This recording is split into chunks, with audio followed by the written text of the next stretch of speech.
Every club. Every day. The Global Sports Podcast Network. Hey everyone, welcome into Daily Wolves. I am your host today, Chris, and with me is Mr. Will. Hey Will. Hello. Happy Friday. Happy Friday as you hear this. Yes, indeed. And let's hope that it will be a happy weekend of some description.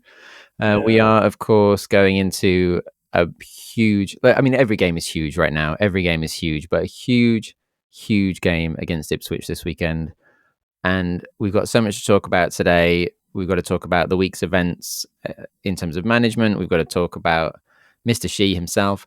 We've got to talk about previewing the game coming up. But also, before we get into all of that, firstly, I hope everyone out there is just about holding on to their own sanity. Let's just put that out there. And secondly, Mr. Will, because I said to you off air that I'm sorry for anyone out there that felt depressed by my torrid woes on Monday night when I gave some reactions. I'm sorry, but it was brutal and from the heart. We've all been there. But I didn't get a chance to get your thoughts, Will, and in terms of the most recent game against West Ham. So I'm going to start off with you there. Take it away. Yeah, I think better performances that we've had in recent times, obviously minus results, still wasn't good enough. That's simple. Off the top of my head, the main points that stick out to me, it feels like a long time ago now, which is good and those. But yet another set-piece goal. I don't know. I've not seen anything, Chris. I don't know if you can enlighten it, or if any of our listeners can get in touch and tell me. I the situation was with Sarr not being in the squad at all. Yeah, so the supposed news that came out from, Mr. O'Neill himself was that he has some kind of shoulder injury, which ruled him out of the squad. However, I think obviously, regardless of whether that's true or not, I think he would have been dropped for Johnston anyway, based on... Really? I mean, I'm just putting it out there. That last game that he had, where, recently you got the interactions with the crowd, and then the result against Everton with the wall for the free kick and all that other stuff. I feel like the writing was on the wall. That's to double whammy that. But the official line was that regardless of position, he's got a shoulder injury. But I think he may have said that Johnston was going to get the start anyway. Yeah, it's just a weird situation. I've covered enough already, but it was weird at the start of the season. We're now no longer at the start. It's just weird still. Yeah. But yeah, and another sort of negative to pick up on to discuss with you really, Chris, was the sort of Antics kerfuffle that we saw with Lamina at the game. I just wanted to get your thoughts on that, because I have my own ones. I have not yet voiced this week at Daily Wolves. So yeah, I was just wondering, what do you make of all of that? Yeah, I said on Monday night in my ramble, but I've got to think about it a little bit more coherently since, is that I just thought the reaction after the game was pretty atrocious, to be honest with you. Bowen goes to shake his hand.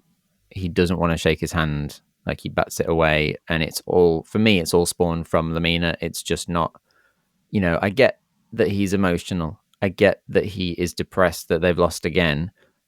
But captain to captain, the guys come up to shake his hand, and then it's all just spiraled. And then the behavior with the rest of the team, whatever's gone on between him and Bowen, and he does drag Bowen down to the ground like ridiculously.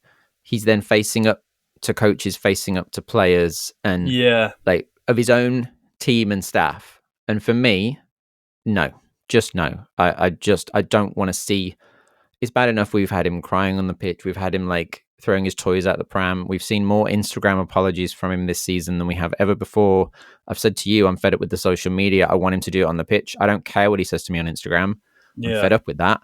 And I feel like this is just yet more of him failing as a captain, quite frankly. And he's needed to be benched for weeks, because for me, he's not doing it. I know he put a beautiful pass out for that one goal against Southampton, I think it was, but for overall, his performances have been not where they should be. And for me, his emotional control right now is off the scale. So for his own sanity, I think he needs to come off. Yeah, no, I can understand that. I agree with you to an extent. The one thing I will say is, in all fairness to him, against West Ham, I thought he was our best player, to be honest with you. I thought he put in, at least he put in a real good shift. You couldn't knock the effort, which is, I suppose, as a fan, is the most important thing you look for when you're in these sort of situations. Yeah, I mean, he always puts in a shift, but it's arguably he did it the rest of this game. But even when he's been misplacing passes and whatever, yes, he runs his socks off. But either way, outside of performances, you think back to people like Cody, Neves as captains, people like that. I don't want my captain of this great club behaving like that.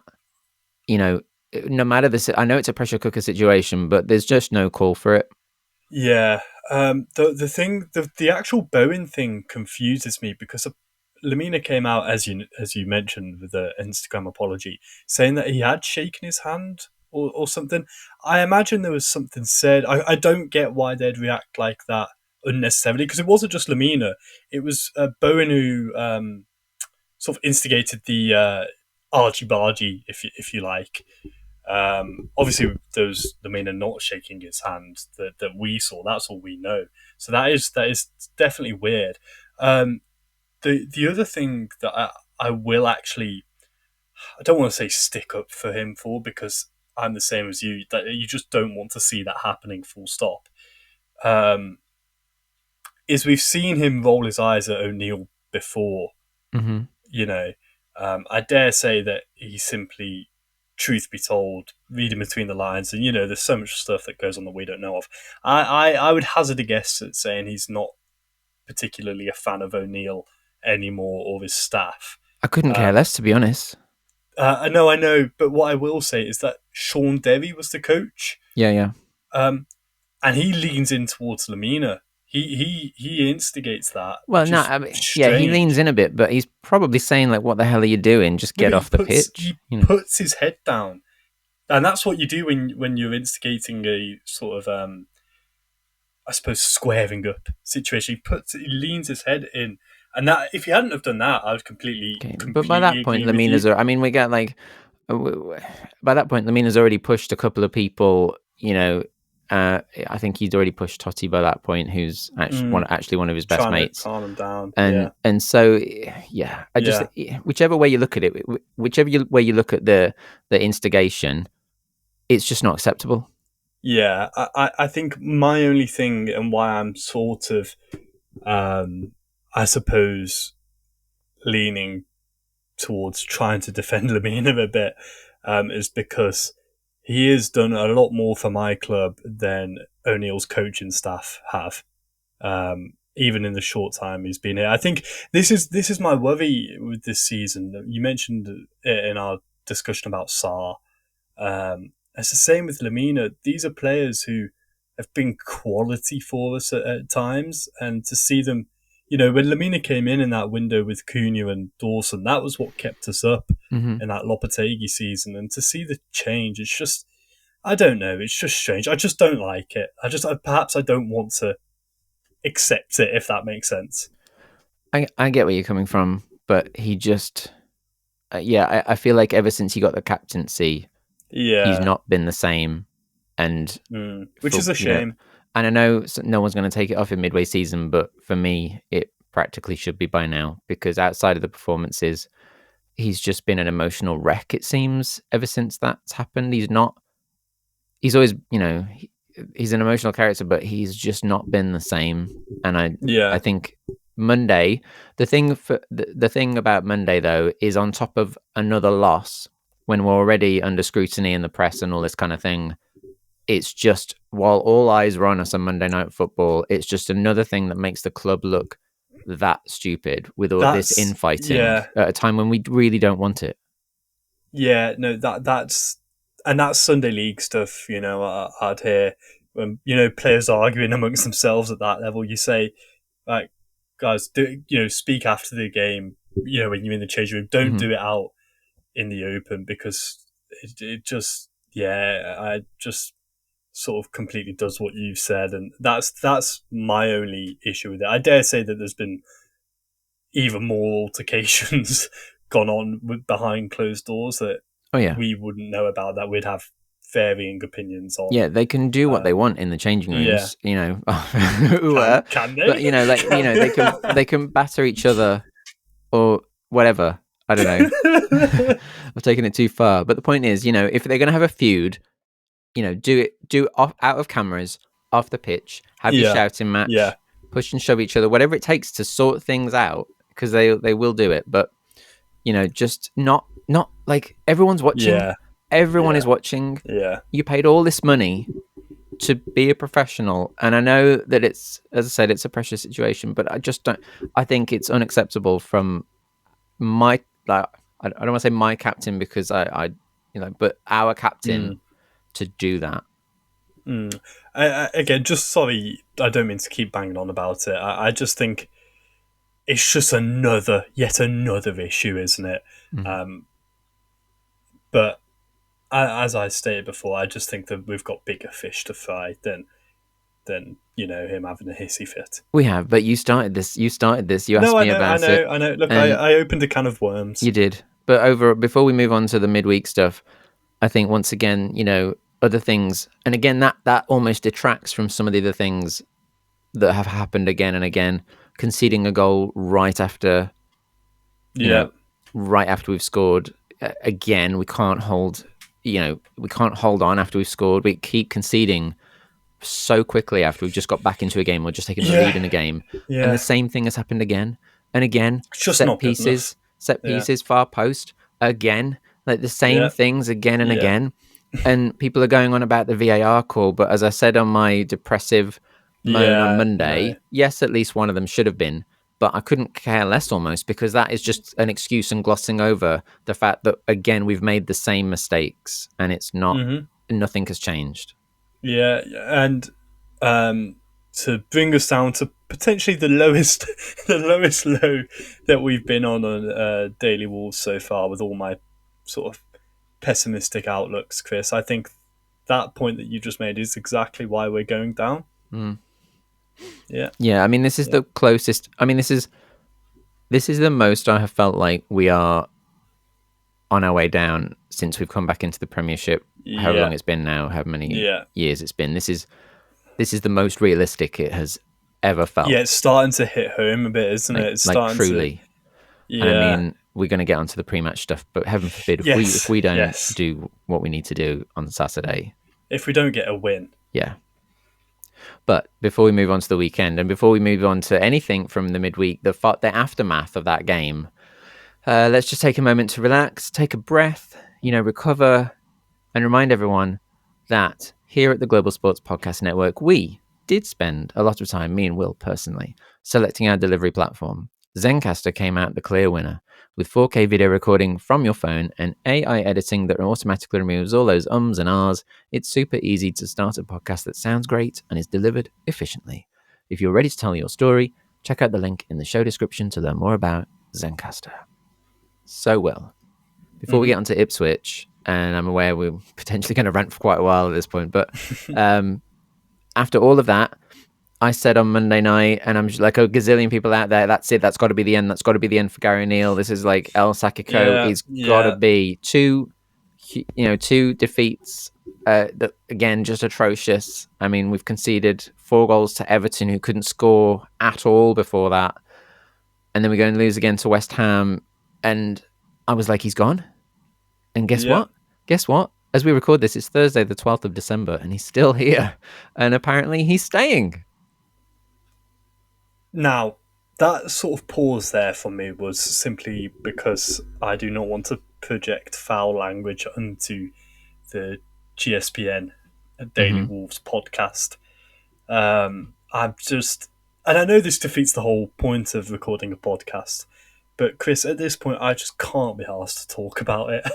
I know and I will do anyway, but it's just ludicrous. It's absolutely ludicrous. I've been very, very harsh on O'Neill very early on this season, and I've called for him to be out, a lot earlier than other people have. At this point, if it wasn't something that mattered so much to us as fans, I would find it funny because it's just ridiculous. Long story short, nobody wants to work for Jeff Shee because he's a proven liar. And it's as simple as that, and that's going to drag us down into the championship, full stop. Because the post-match press conference on Monday night that Gary O'Neill gave, that sounded like a man on the way out. That sounded like a man who thought he was done. Because obviously at that point, he's got to, and like everyone else, have heard the stuff at that point. They were already talking before that game, trying to like feel out potential replacements.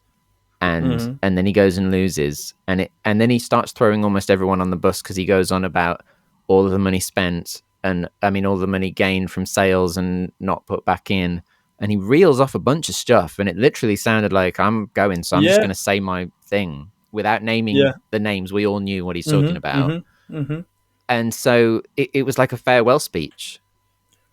Yeah. And you know something? After being so heavily critical of him, that's something that I strangely won me over to a certain extent. I know a lot of people were saying, "Oh, here he goes with the excuses again," kind of thing. But it wasn't excuses in terms of, "Oh, we'll do better next week." It was excuses in terms of, "This is why I'm going to be gone in the morning." It's because of the fact that we've, what was it, £170 million profit we've been in. He's sold £200 million worth of players. And what I liked was he wasn't critical of the players currently here. He mentioned the likes of Pedro Lima, Rodrigo Gomez, Bastian Muepiu as well, even got a mention of players who are going to be really helpful for us going forwards, but aren't necessarily the finished article and ready to help us right now. And yeah, I liked it. It's just yet another manager calling out Jeff Shee for his lies. It's that simple. I respect the facts, like factually all correct. And I agree that, we all know that above coach/manager level, there is huge issues. And he's right with all of that stuff.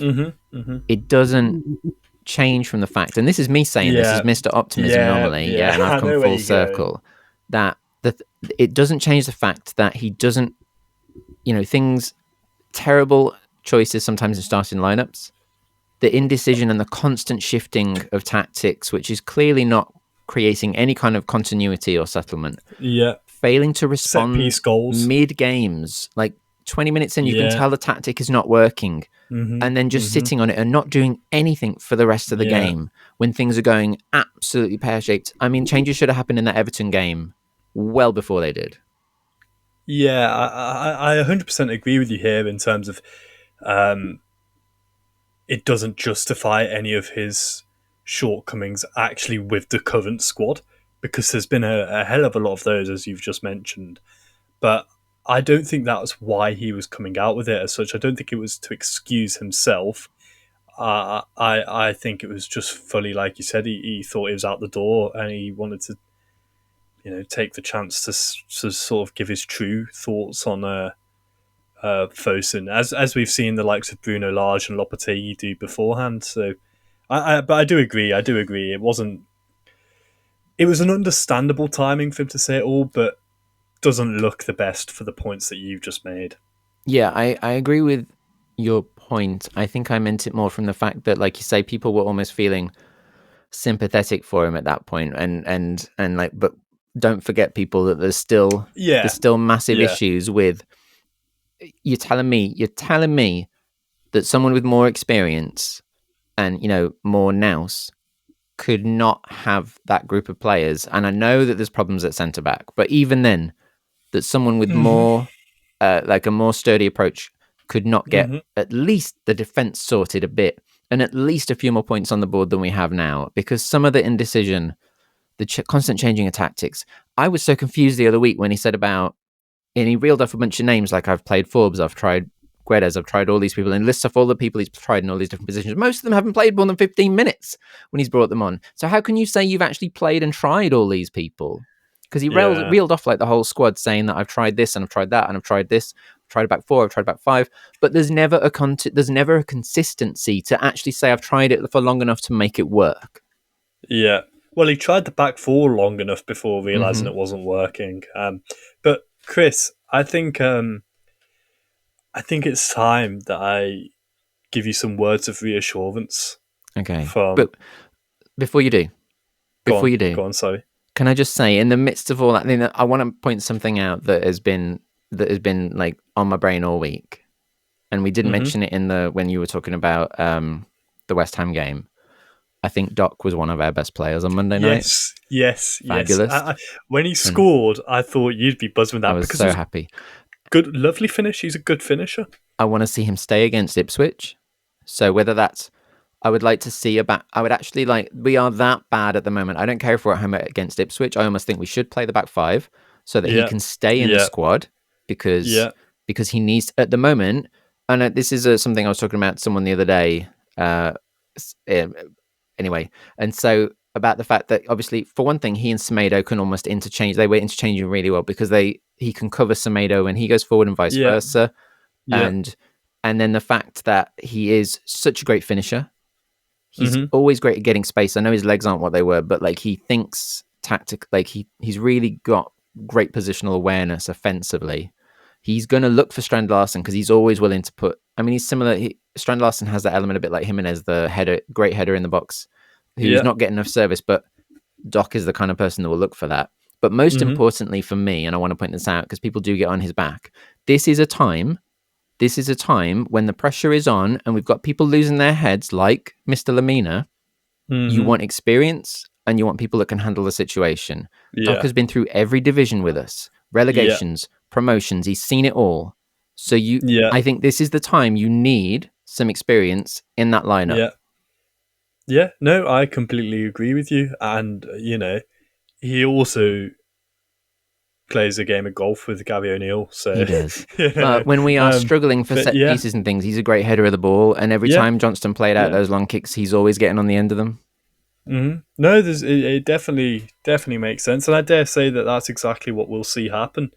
It's just a case of who we're providing or assuming that Semedo will be that third centre half in that shape. It's just a matter of, is it going to be Bohenu and Totti, or will Dawson return? The other option we'll see. The other option is, lastly, if you have Semedo at wing back, and you play Doc as like the winger.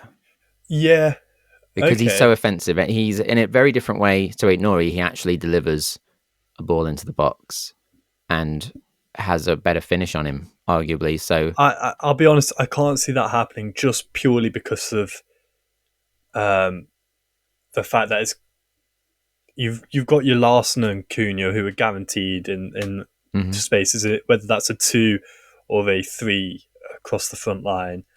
I just think Gary's more likely to go with one of the ones that he's tried. Tried for like 10 minutes. Still, I'm just putting it out there. There's ways. There is ways. But I've detracted you for too long. What was this breaking thing? This amazing thing you want to tell me? Well, it's words straight from the horse's mouth. Jeff Shee is back with another one of his columns in the Express and Star. All hail. And Chris, there's so many things that I could pick up on here. In fact, an analysis of this could be an episode in itself. But just to, get us thinking about Ipswich at the weekend and get us, a bit more optimistic. This is from Jeff himself, okay? I believe in the power of positivity because negativity achieves nothing. Just as atoms remain atoms, how we perceive, combine, and connect them defines their collective value and positive energy grants the group of atoms life and vitality. Is that Yeah. so? Because I knew, to put clarity onto this, people, I knew that he had an article come out today. I hadn't had a chance to read it yet, and Will said he was going to tell it me live on air. Look, I wouldn't bother. Is that you're not pulling my leg? That's genuine. That's a genuine article. This is it. So, for a bit of context, my 9 to 5, I work in communication. The amount of articles and things like that are put out that have so many pairs of eyes checking them, proofing them, rereading them to give them that final thumbs up to go out.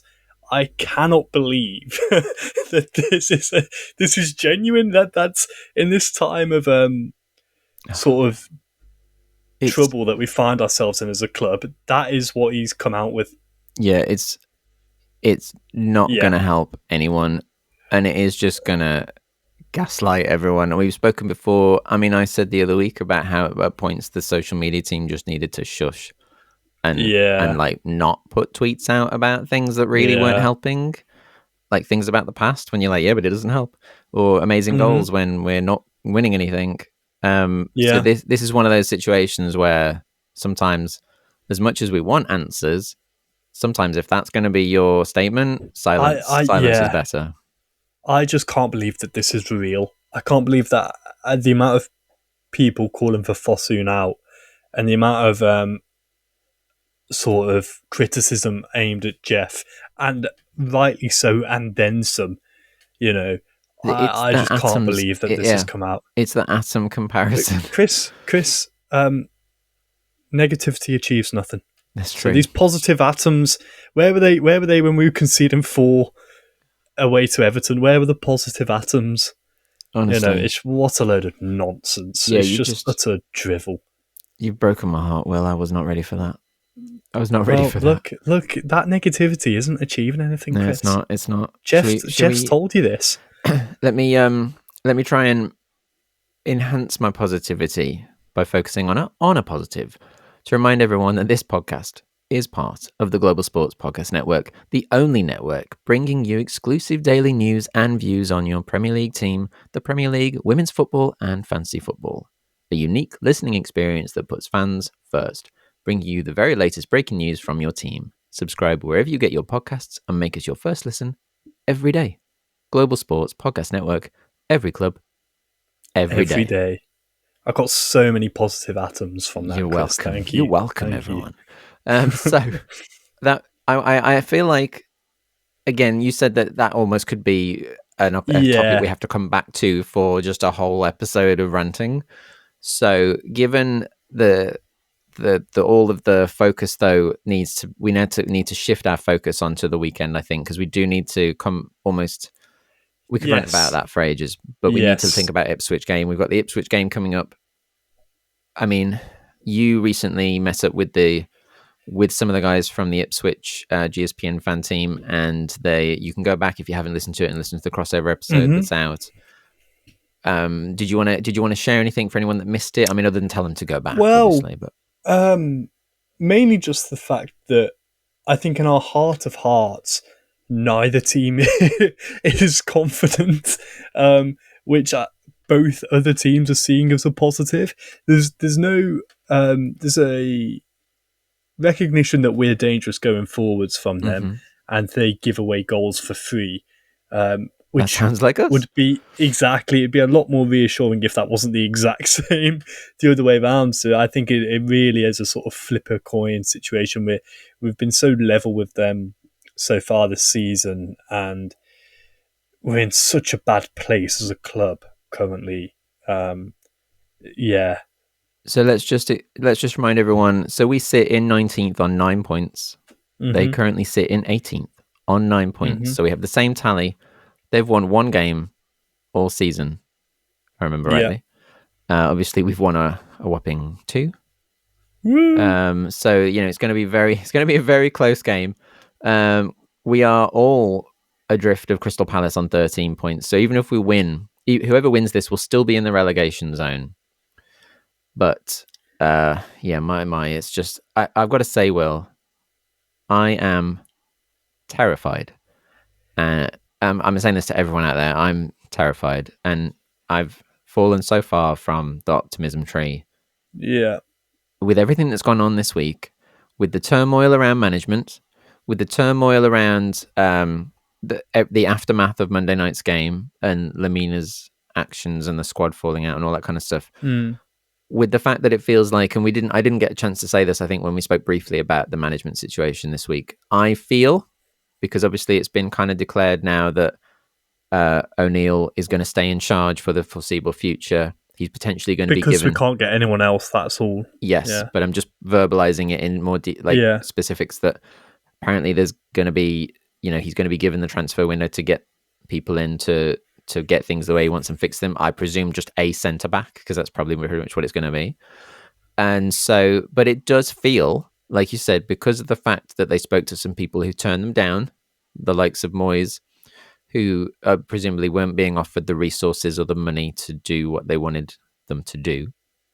It feels like he's almost the caretaker manager until he either either gets even worse, or he just manages to pull a miracle out of the pan. It feels like they just don't want another, was it Steve Davis situation? And to me, it feels like he's caretaker right now. So I am petrified of this game. And I have to say, I haven't said all season that we're going to lose a game, but I have a horrible feeling, everyone. I don't like saying this out loud. I've not said it out loud all week, but I have a horrible feeling we're going to lose this game. I find it hard to disagree. In my crossover with Ipswich, I predicted a draw purely because I couldn't bring myself to predict that we'll lose. But yeah, there's just such a crap feeling around Wolves right now that, I can't really disagree with you. And there is a part of me that's saying it in the hope that I'm proven wrong. I want that nothing more. Please understand, I want nothing more than the team that I've followed all of my life to get out of this situation. But this week, just this whole week, the news, the confusion, the craziness of the fact that no other club would have someone in charge at this point with this record, and it's being so poorly handled. And then that statement that you've just read me today has just blown my mind even more. And then, like we say, the actions are going on after the pitch and the emotion that's clearly running around the squad, and none of that is going to help anything that's happened this week off the pitch, I'm sure. I can't imagine it's a joyous place to be. So I'm saying it. I've said it. I fear that it could be a defeat. Yeah, I have nothing more to add to that. All I will say is there weren't enough positive atoms radiating from you. Oh, so sorry. That's why we'll lose. I've jinxed it. Yeah. I've jinxed it. Yeah. It's my negative atoms. Too I'm much sorry. negativity. Yeah. I'm sorry. Yeah. I think, Chris, in all fairness, just thinking about Jeff's comments, I'm going to just zip my mouth shut for the rest of this episode as we conclude now. And all I'm going to say is it's for the best. Yeah. For the greater good. Mm-hmm.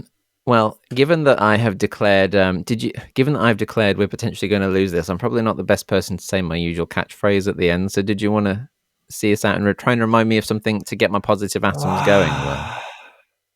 No. No. Okay. I'm joking. Guys, out of darkness cometh light. Take care, everyone. Every club. Every day. The Global Sports Podcast Network.